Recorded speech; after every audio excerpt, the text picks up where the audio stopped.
Radha Vallabh Shri everyone Radha Vallabh Shri everyone सत्प्रेम Sindhu मकरंद रसोगधारा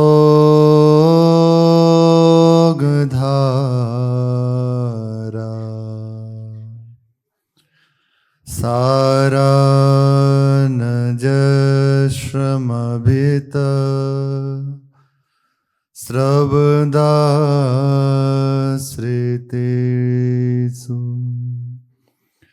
श्रीराधिके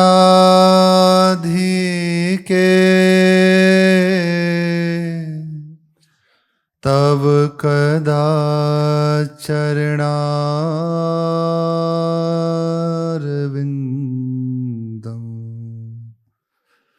गोविंद जीवन धनौ शिरसा वहामि गोविंद जीवन धनौ शिरसा वहामि। श्री राधा वल्लभ लाल की जय। महाप्रभु श्री तरिवंश चंद्रजू महाराज की जय। श्री वृंदावन धाम की जय। श्री हरिराम व्यास जी महाराज की जय। यह तनु वृंदावन जो पावे तो स्वार्थ परमार्थ मेरो रसिक अनन्य निभावे। यह तनु वृंदावन जो पावे दासिन की दासी करि हरि मोहि राधा रवन दिखावे। यह वासना जो मेरे मन में और कछु जिन आवे। पुंज पुण्य ते प्रेम भक्ति रति कुंज विहार बतावे। सर्वोपरि रस रीति प्रीति को वारिधि व्यास बढ़ावे। वारिधि व्यास बढ़ावे। यह तनु वृंदावन जो पावे। श्री हरिराम व्यास जी ओरछा में विराजमान होकर नवलदास जी का सत्संग प्राप्त करके हृदय में पूर्ण निष्ठा से युक्त हो गए। श्री हरिवंश तजो भजो ओरहि तो मोहे हरिवंश दुहाई। अब बस केवल हिज्जू महाराज, केवल हिज्जू महाराज। कब ऐसा अवसर हो कि वृंदावन जाऊं और उनके चरणों का आश्रय लेकर निरंतर श्री श्यामा श्याम के रंग में रंगा रहूं। कब उनकी सेवा करूं, उनका जस गायन करूं, रात दिन उनके प्रेम में छका रहूं, उनकी लीलाओं का दर्शन कर करके तृप्त बना रहूं। कब उनका उच्च स्वर से नाम गुणगान करूं, कब ऐसा मुझे अवसर प्राप्त हो। संपूर्ण संशय जो हृदय में थे नष्ट हो गए रसिकों की कृपा से। व्यास जी कह रहे हैं, उपदेशो रसिकन प्रथम, तब पाए हरिवंश। जब हरिवंश कृपा करी, मिटे व्यास के संस। अहेतु की कृपा हुई, रसिकों का संग मिला, उनके उपदेश से हृदय में दृढ़ता आ गई कि हरिवंश चंद्रजू ही मेरे जीवन सर्वस्व हैं। और हितजू का जब आश्रय प्राप्त हुआ तो संपूर्ण संशयों का नाश हो गया। अब तो निरंतर हृदय में प्रेमा भक्ति नृत्य कर रही है, श्री श्यामा श्याम खेल रहे हैं। कुछ समय नवेलदास जी के साथ श्री हरिराम व्यास जी ओरछा में रहे, नित्य उनको अपने साथ रोकते। बस यही अंदर चल रहा था, कैसे परिवार वालों को बनाऊं, क्या करूं जिससे मुझे इन सब से छुटकारा मिल जाए और अखंड वृंदावन का वास मुझे प्राप्त हो जाए। बस अब हर समय यही चलने लगा। जैसे तैसे परिवार वालों को राजी कर लिया, पूरे परिवार को। परिवार को भी ये नहीं पता लेकिन कि हरिराम व्यास जी वृंदावन जाने पर वापस नहीं आएंगे। सबने विचार किया कि दिग्विजय करने के लिए प्राय जाते ही हैं, तो इस बार भी शायद दिग्विजय करने के लिए वृंदावन जा रहे होंगे, तो कुछ समय में लौटकर आ जाएंगे। हरिराम व्यास जी ने अपने हृदय की बात नहीं कही। अब तक संकोच था, कैसे कहूं, क्या करूं, पर युक्ति प्रभु ने दी अंदर कि चलो, क्या वृंदावन जा रहे हैं। तो सबके अंदर यही भाव है कि हरिराम व्यास जी दिग्विजय करने के लिए, किसी से शास्त्रार्थ करने के लिए, भगवत चर्चा करने के लिए ही वृंदावन जा रहे हैं। और वहां से ऐसे ही नहीं आए हरिराम व्यास जी, बैलगाड़ियों में संपूर्ण पोथियों को रखकर लाए हैं, क्योंकि अत्यंत विद्वान हैं। कहीं भी मानो शास्त्रार्थ का नियम है, जिस शास्त्र से आप वार्ता कर रहे हैं उसका प्रमाण आप दीजिए, वो होना चाहिए। नए श्लोक भी तो गढ़ सकते हैं ना, क्योंकि अत्यंत विद्वान हैं, बड़े बड़े विद्वान, तत्काल श्लोकों की रचना, और तो उसका प्रमाण होना चाहिए, अमुक शास्त्र से अमुक श्लोक अमुक जगह, ये होना चाहिए जो आप बोल रहे हैं। तो इसलिए संपूर्ण पोथियां साथ ही रखते थे, संपूर्ण पोथियां साथ रखते थे। अरे बड़ा विलक्षण वो है, प्रतिभा है। पर प्रिया प्रीतम की प्रसन्नता के लिए तो महामहिमाशाली है, नहीं तो अहंकार बढ़ा के यही गिराने का हेतु हो जाता है, गिरने का हेतु हो जाता है। अहंकार की लीला बड़ी विचित्र है, बड़ी विचित्र है। भगवान बचाएं तो बच जाओ, ना किसी के बस की बात नहीं। कहीं भी किसी भी तरह से उठ जाता है, कोई मतलब नहीं उस बात का। हम ये कर रहे हैं, अरे तो किसका, आप अच्छा कर रहे हो तो आपके लिए, गड़बड़ कर रहे हो तो आपके लिए, इसमें दूसरे का हित अहित क्या।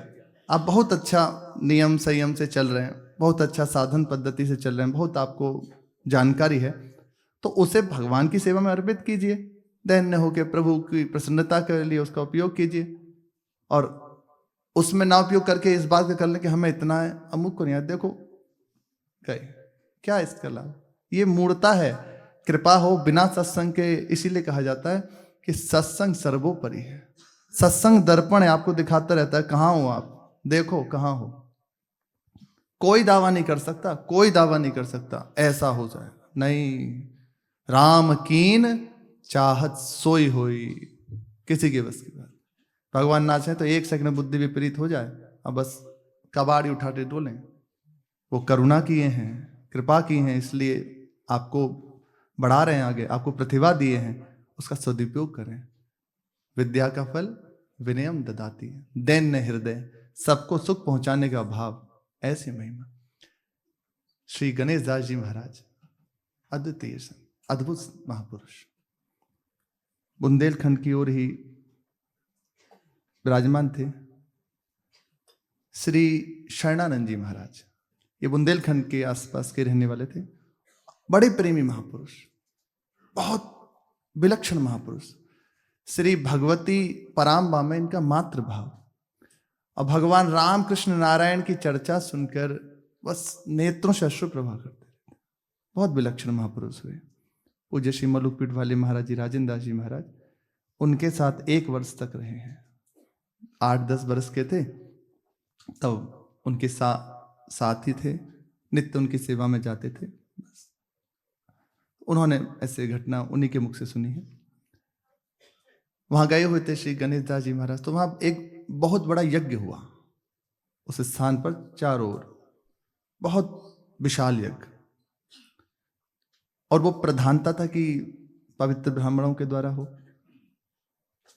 वहीं श्री गणेश दास जी महाराज वैष्णव संत पहुंचे हुए थे, तो इनको भी आमंत्रित कर दिया। पर ये बात श्री शरणानंद जी महाराज को नहीं पता थी। उनके किन्हीं निज परिकर ने कह दिया कि महाराज जी ऐसे। उन्होंने कहा ठीक है।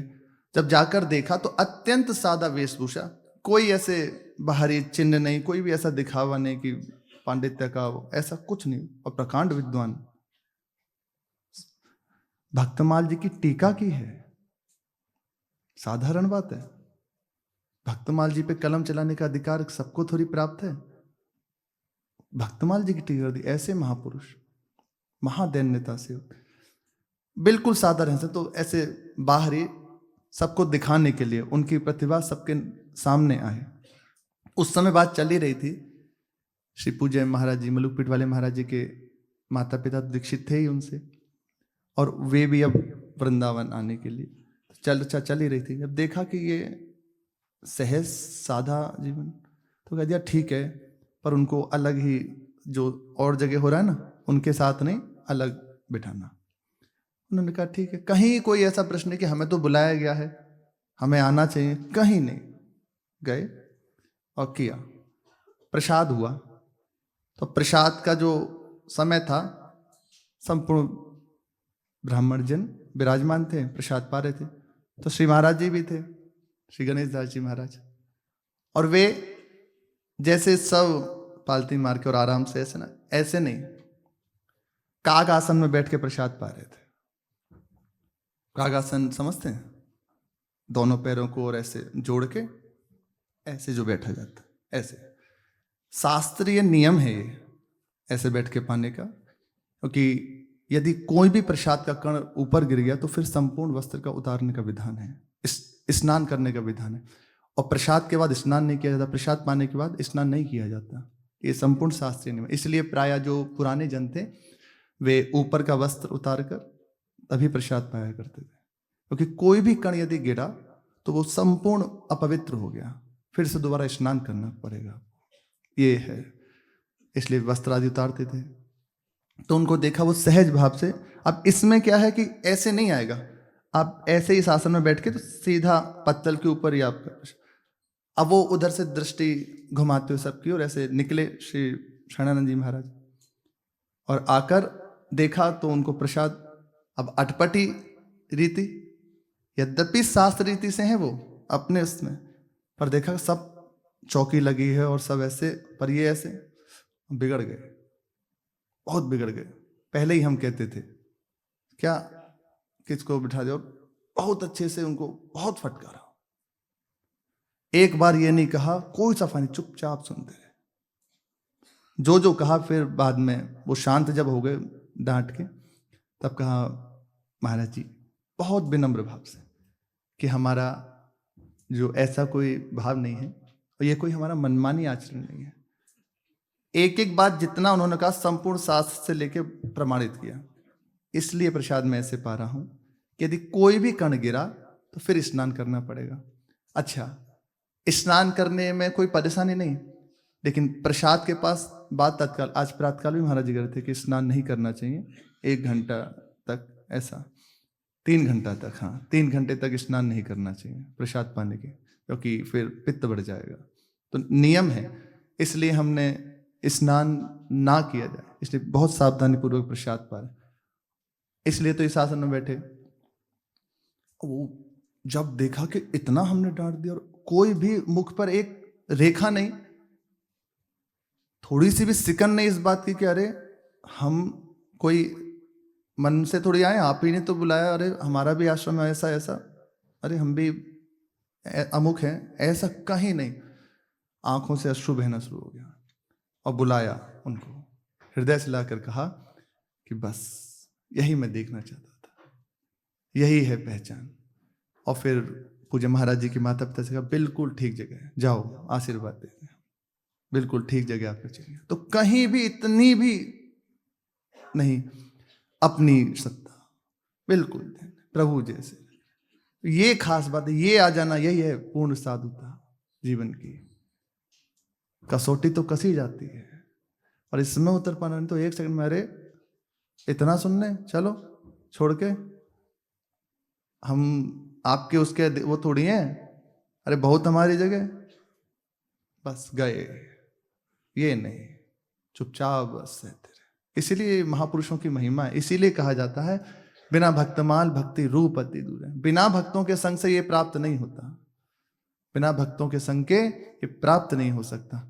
क्योंकि हमारा मन, अरे साधन करेंगे भजन करेंगे और ऐसे ऐसे क्यों हम किसी की सुने ना, वो अहंकार का फोड़ा नाश नहीं होता। बिना सत्संग के समझ ही नहीं आएगी कि परमार्थ की चढ़ाई शुरू हुई है कि नहीं हुई, वो दिखाई देगा कि वहीं खड़े हैं। नित्य सत्संग जो करता है, खास बात है उसका चिंतन भी करे, मनन करे। सत्संग श्रवण की पद्धति है, यदि आपको सत्संग का लाभ लेना है, सबसे पहला है आहार शुद्ध कर लीजिए। आहार, क्योंकि अंतःकरण हमारा वैसे ही मलिन है। अब हृदय जब तक खाली नहीं होगा तो सत्संग तो जा रहा है पर वे रंग नहीं ला रहा। अब देखो ना कितना नित्य महाराज जी और अपने कह रहे हम तो किसी के, फिर भी वो क्यों नहीं बात, कारण ये है कि अंदर तो जा रहा है, वो रंग नहीं ला पा, बहुत चीजें भरी पड़ी हैं। उसके लिए हृदय में पात्र तैयार नहीं हो पा रहा अभी, कि जो हम सुन रहे हैं उसको ग्रहण कर सकें, ऐसी अभी हृदय में पात्रता नहीं आ पा रही। इसलिए श्रवण के संग हृदय में बहुत आवश्यक है। आहार केवल एक यही आहार नहीं, नेत्र का, श्रवण का, नासिका का, जिह्वा का, इन सब आहार को जो संयम में कर लेता है, फिर उसका हृदय संभलने लगता है। नेत्रों को संभाल ले, कानों को संभाल ले, श्रवणेंद्री, नासिका को संभाल ले, और वही जो गुरुजनों किया गया, ठाकुर जी को स्पर्श करना, संतों का स्पर्श करना, उनकी सेवा करना, बस उसके सिवा अन्यथा नहीं।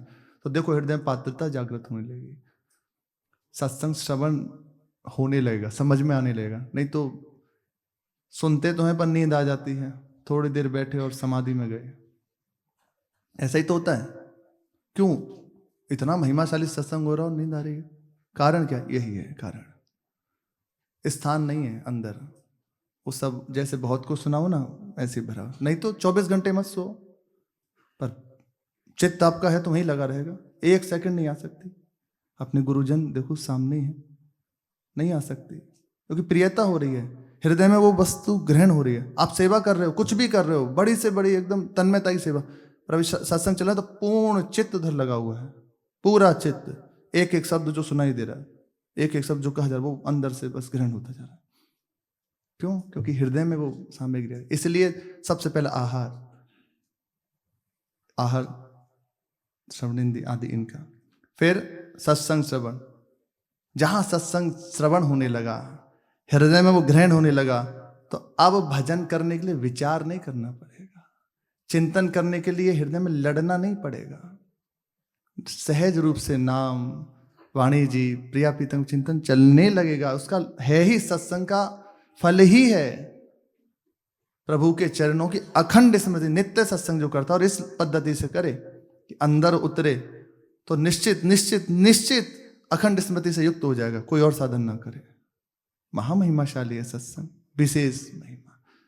और जहां स्मृति से युक्त हो, फिर भगवत मिलन की लालसा, जैसे जैसे लालसा प्रबल होने लगती।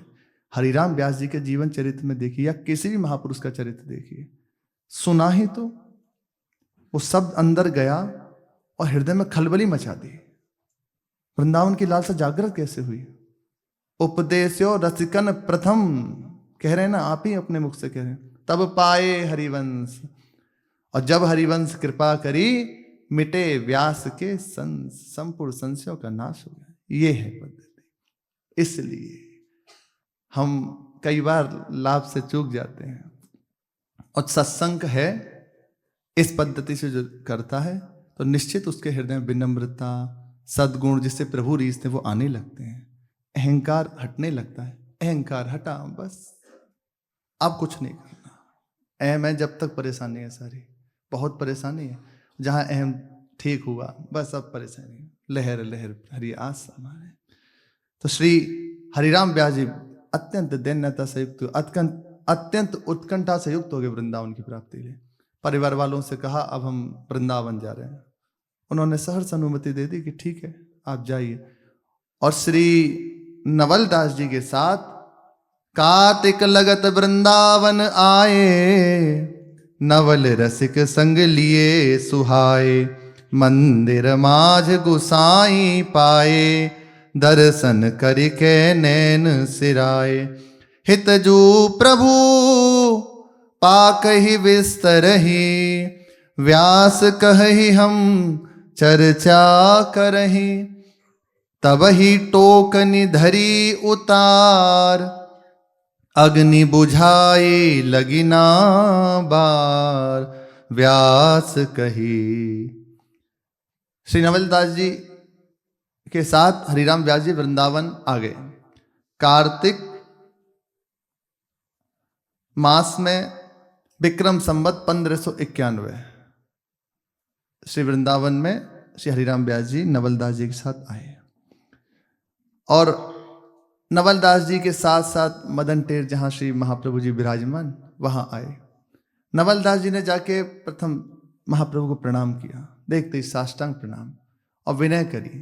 प्रभु ओरछा से वहाँ के राजगुरु श्री हरिराम व्यास जी आए हैं, वे आपका दर्शन करना चाहते हैं।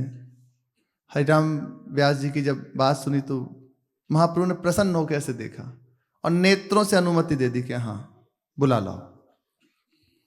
हरिराम व्यास जी ने जो ही महाप्रभु का दर्शन किया, बस हृदय शीतल हो गया। ये है बात। जैसे ही महाप्रभु का दर्शन किया, उसी समय सब ठीक हो गया। नरवान जी ने ओट से देखा था बस। अतुलित रस बरसत स्वधा, सुख निधान मही बनवासी, अद्भुत महिमा मही प्रगट, सुंदरता की ऐसी सुंदर शोभा, ऐसे महिमा में देखते ही संपूर्ण संशयों का नाश। हरिराम व्यास जी का जैसे ही दर्शन हुआ, उनका हृदय तत्काल शीतल हो गया और प्रणाम किया। प्रणाम करके बैठे हुए थे, प्रार्थना करी, प्रभु कुछ हम चर्चा करना चाहते हैं, कुछ जिज्ञासा है हृदय में। तो महाप्रभु ने पहले मना कर दिया कि बाद में करेंगे, अभी सेवा कर रहे हैं। फिर दोबारा आग्रह किया हरिराम व्यास जी ने, प्रभु। तो महाप्रभु ने टोकनी जो श्री जी की सेवा कर रहे थे, पाक सेवा, उसमें से कढ़ाई उतारी और रख दी और अग्नि को शांत कर दिया। अब वे तो प्रश्न जो था वो था, अब दूसरा प्रश्न हृदय में आ गया। व्यास जी ने कहा कि प्रभु आपने ये रसोई सेवा क्यों बंद कर दी? एक साथ भी तो सेवा हो सकती थी। व्यास कही दो किन कीजे, मुख सो चर्चा करी सुख दीजे, करी वो धरी वो कर को धर्म, कही वो सुन वो मुख श्रुति मर्म। व्यास जी ने कहा कि कहना सुनना तो मुख का धर्म है, श्रवणेन्द्रिय का धर्म है, और करना हाथों का धर्म है। फिर आपने टोकनी क्यों उतार दी? रसोई सेवा क्यों शांत कर दी? जब देखा कि हरिराम व्यास जी प्रश्न करे तो महाप्रभु मुस्कुरा दिए। तब कहा, तब गोसाई हरिवंश जू बोले, सब संदेह हिये के खोले, ताही छिन पद एक सुनायो, सुनत व्यास को मन हुलसायो। तब महाप्रभु बोले, तब कहा, और जो बोले हृदय की ग्रंथि खोले। बोले समयो जान संशय ग्रंथि संशय की खोले। भगवत रसिकदेव जी कह रहे हैं। तो जो ही महाप्रभु ने मुख से बोलना प्रारंभ किया, हरिराम व्यास जी के जो हृदय में संशय ग्रंथि थी उसका छेदन हो गया। महाप्रभु ने तत्काल एक सुंदर पद की रचना की और हरिराम व्यास जी को सुनाया। यह जो एक मन बहुत ठौर करी, कही कौने सचु पायो। जहां तहां विपत्ति जार जुबती लो, प्रगट पिंगला गायो। द्वैतु रंग पर जोर चरत, हट परत कौन पे धायो। कही धो कौन अंक पर राखे, जो गनिका सुत जायो। जय श्रीहित हरिवंश प्रपंच वंश, सब काल व्याल को खायो।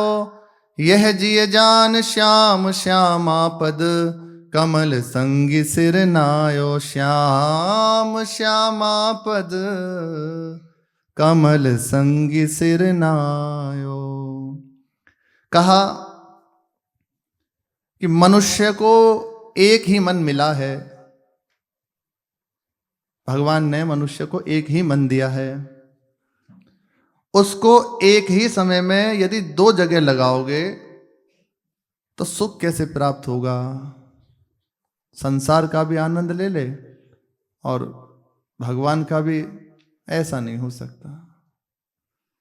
दो घोड़ों की सवारी करने वाला, आप बताओ उसकी क्या दशा होगी। द्वैत तुरंग पर जोर चरत हट, परत कौन पे धायो। सवारी कर लेगा या गनिका पुष्यली स्त्री, वे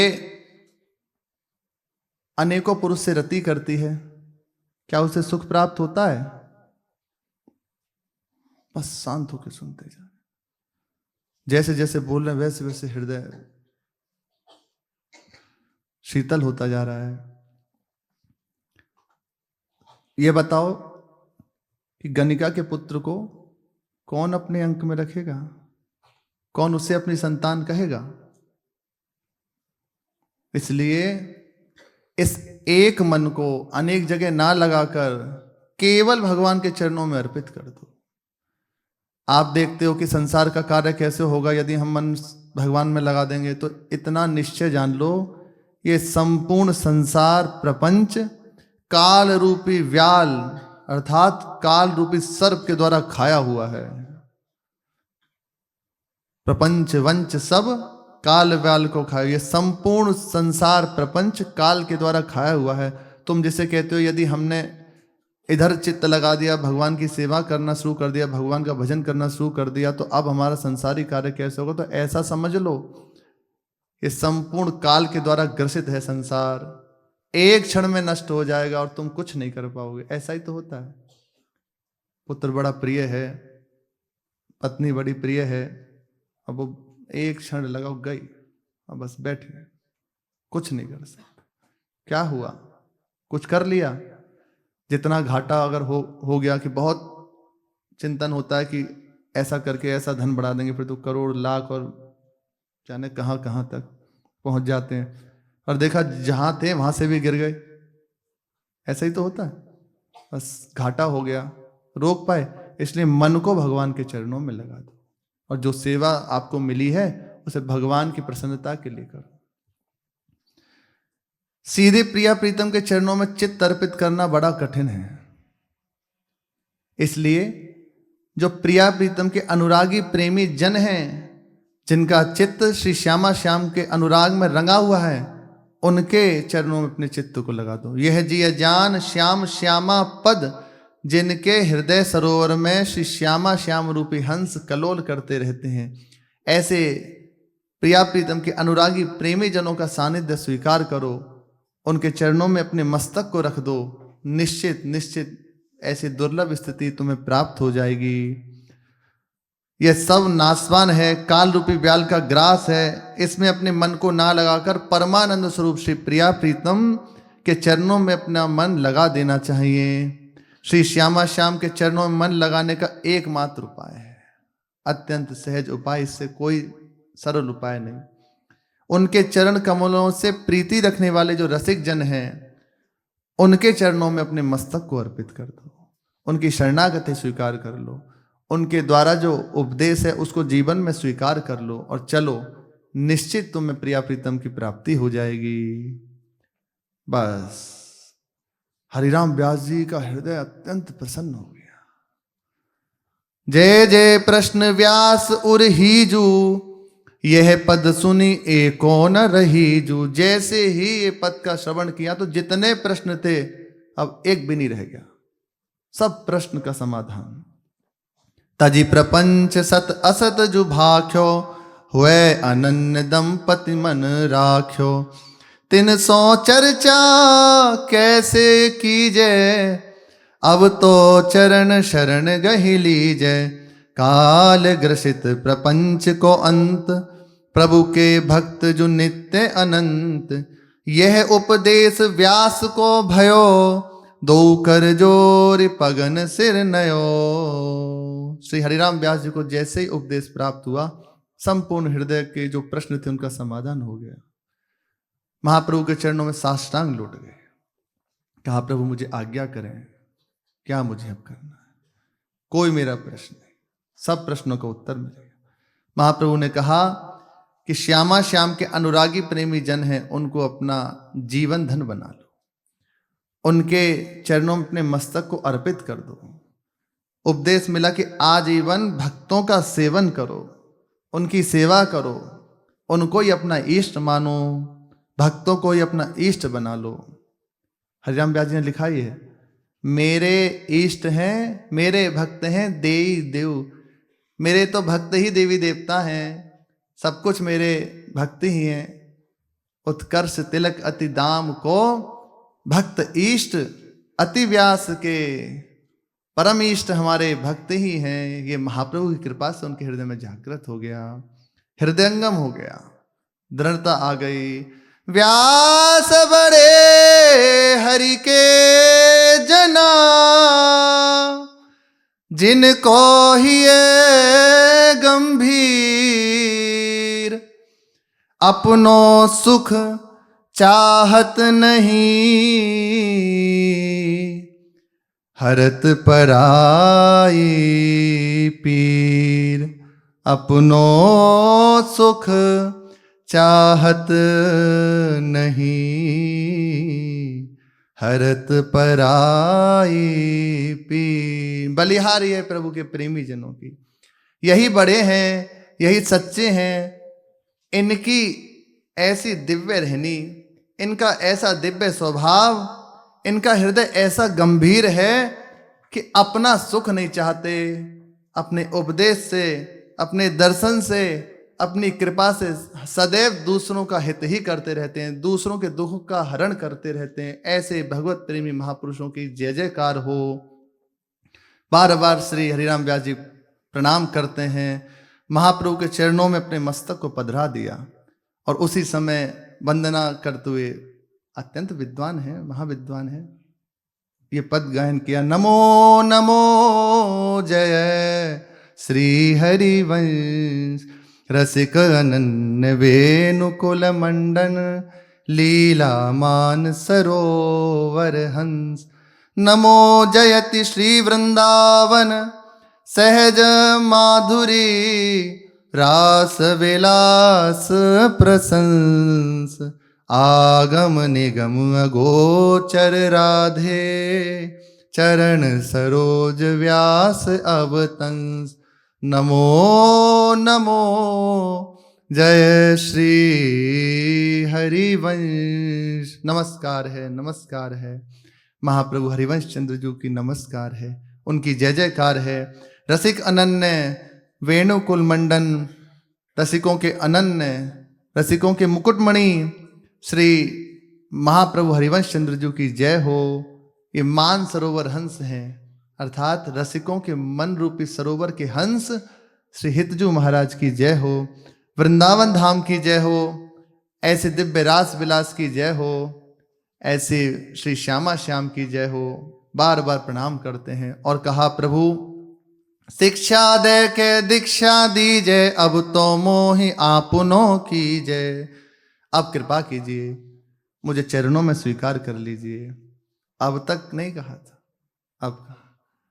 तो महाप्रभु ने ऐसे दृष्टि से देखा, मानो संकेत कहना है पूरी पोथी की गाड़ी रखी हुई है आपके पास अभी, उसका क्या करना है। एकदम जैसे ही विचार हुआ, तत्काल संपूर्ण जो बैलों पर थी, संपूर्ण शास्त्र बैलों में भरे हुए थे, सब यमुना जी में प्रवाहित कर दिए, एक भी नहीं रखा, सब यमुना जी में प्रवाहित कर दी। और फिर आके कहा, प्रभु अब करुणा करें। मुस्कुरा दिए महाप्रभु। श्रद्धा लखि निज मंत्र सुनायो, भयो व्यास के मन को भायो। देखी प्रबल श्रद्धा है, पूर्ण निष्ठावान है, बस निज मंत्र प्रदान किया। निज मंत्र जैसे प्रदान किया, करुणाभिनी दृष्टि से देखा, हृदय में रास विलास झलकने लगा। इसकी फिर चर्चा आगे बढ़ जाएगी, इतना ही बस शेष चर्चा आगे। श्री राधा वल्लभ लाल की जय।